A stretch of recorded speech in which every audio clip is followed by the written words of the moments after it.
안녕하세요. 네모책입니다. 태조 이성계는 조선을 세운 왕입니다. 과연 그는 어떤 왕이었을까요? 그는 고려 말 왜구와 홍건적을 물리친 당대 최고의 무장이었습니다. 백성들은 그를 믿었고 군대 또한 그를 따랐습니다. 1388년 명나라를 치라는 명령을 받고 압록강 위화도에 도착한 이성계. 그는 나라를 망칠 거라는 판단하에 군대를 돌립니다. 위화도 회군.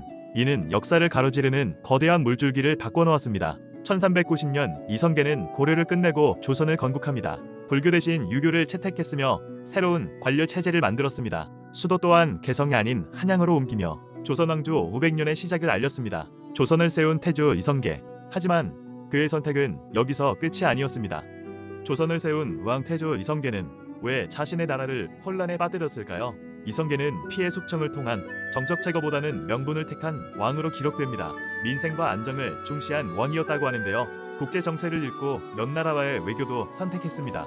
하지만 왕이라면 절대적으로 중요하게 여겨야 하는 후계 구도를 놓치고 말았습니다. 1398년 궁궐에 왕자의 난이 일어나며 피바람이 불었습니다. 정도전과 세자가 죽고 이성계는 많은 것을 잃었습니다. 나라를 세운 지 6년째 이성계는 왕좌에서 내려오는 선택을 합니다. 칼로 나라를 열었던 장수, 왕이 되어서는 피를 원하지 않았던 왕. 그는 조선의 첫 페이지를 이렇게 넘겼습니다. 우리는 그를 어떤 왕으로 기억해야 될까요?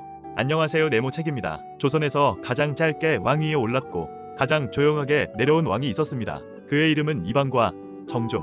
태조 이성계의 둘째 아들입니다. 1398년 왕자의 난으로 궁궐은 피로 물들었고 아버지 태조는 왕위를 내려놓습니다. 그 혼란 속에서 정종은 왕이 되었지만 실권은 동생 이방원에게 있었습니다. 정종의 성격을 들여다보면 알 수 있는데요. 정종은 기록에 의하면 온화하고 신중했지만 결단력이 강하지는 못했다고 합니다. 싸우기보다는 피를 멈추는 쪽을 택한 왕이었죠.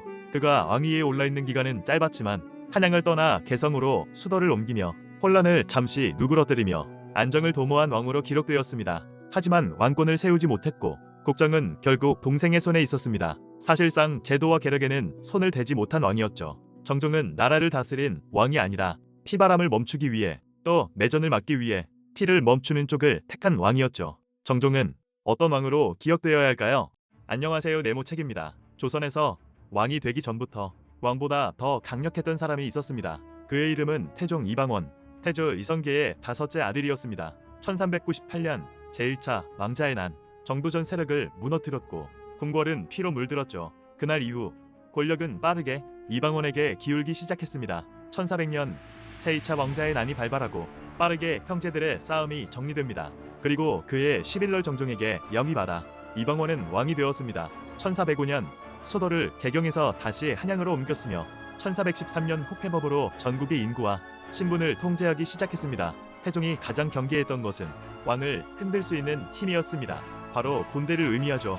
1414년부터 1416년까지 호족들의 사병을 업히며 군권을 한 곳으로 모았습니다.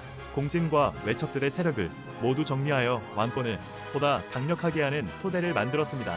이는 결국 아들인 충령, 세종대왕이 많은 업적을 남길 수 있도록 하는 일이기도 했습니다.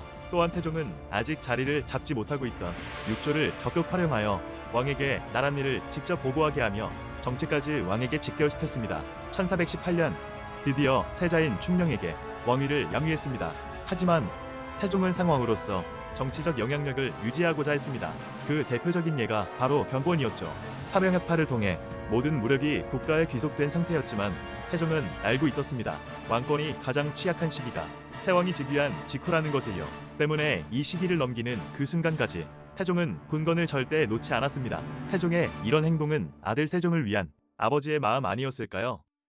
조선의 왕들 중 과거 시험에 합격해버린 이 인물은 누구일까요? 1367년 이방원은 고려 말 최고의 무장 이성계의 다섯째 아들로 태어납니다. 그러나 그는 아버지와는 사뭇 달랐습니다. 칼보다는 말, 무장의 아들로 태어났지만 전투보다 사람과 권력을 읽는 법을 먼저 배운 인물이었습니다. 1382년 16살에 그는 진사시의 이등으로 이름을 올리고 이듬해 1383년 문과 병가 7위로 급제합니다. 이방원은 고려시대 문과에 급제한 왕자였습니다. 특히 이성계의 아들들 가운데 손에 꼽힐 만큼 정치 이론과 제도를 이해했으며 무너져가는 고려에서 새 나라가 어떻게 만들어져야 하는지를 보고 있었습니다.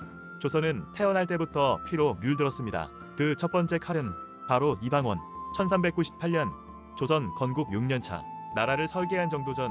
하지만 왕자를 믿지 않았습니다. 신하의 입장에서는 필요하지 않았던 이방원. 그래서 선택된 세자 이방석. 이 순간 그는 깨닫습니다. 이 싸움은 왕위가 아니라 본인의 생존 문제라는 것을요. 가만히 있을 수 없던 이방원 먼저 움직이게 됩니다. 그의 선택 기습. 정도전 제고세자 이방석의 사망. 궁궐은 피로 물들었습니다. 이것이 제1차 왕자의 난. 하지만 그는 왕좌에 오르지 않았습니다. 왕위는 형 정종에게, 이방원은 물러났습니다. 이를 통해 모두가 알게 되었습니다. 이 나라에서 가장 위험한 사람, 왕자는 이방원이라는 것을. 왕자의 난 아직 끝나지 않았습니다. 조선 건국, 사람들이 모르는 진짜 이야기가 있습니다. 그 중심엔 누가 있었을까요? 1392년 드디어 조선이 건국되었습니다. 사람들은 정도전을 떠올리지만 사실 그 뒤에는 이방원이 있었습니다. 명나라 외교, 왕자의 신분으로 수행된 정치적 협상, 새 왕조를 국제적으로 인정받게 만드는 과정. 이방원은 전장에 서지 않았지만 조선이 단단히 바로 설 수 있도록 밖에서 나라를 만들어가고 있었습니다. 조선 건국 이후 이방원의 자리는 점차 사라지고 있었습니다. 정도전의 머릿속 조선은 이방원 같은 강한 왕자가 필요하지 않았거든요. 조선을 만드는 데 참여했지만 조선을 이어받을 이름에서는 그의 이름이 점차 지워지고 있었습니다. 1400년 이번엔 직접 움직입니다. 더 이상 설계자에 머무르지 않았습니다. 더 이상 왕좌가 아닌 누가 군권을 쥐느냐의 싸움이었습니다. 형인 이방간이 먼저 움직였습니다. 하지만 이미 늦었죠. 군대는 이미 이방원의 편이었습니다. 전투는 짧았고 결과는 명확했습니다. 이방간의 패배 후 이방간은 유배.